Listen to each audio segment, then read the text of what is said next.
Facebook ఛందస్సు గ్రూపులో MBBS Sastry గారు రాసినటువంటి గణపతి ప్రార్థన చంపకమాల పద్యం. కరి నరరూపధారియును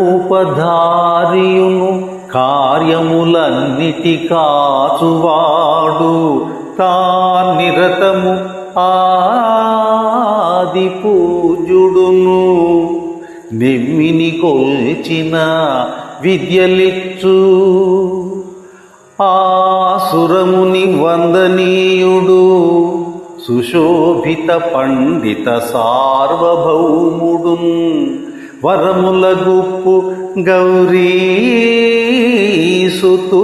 ప్రార్థన చేసెదా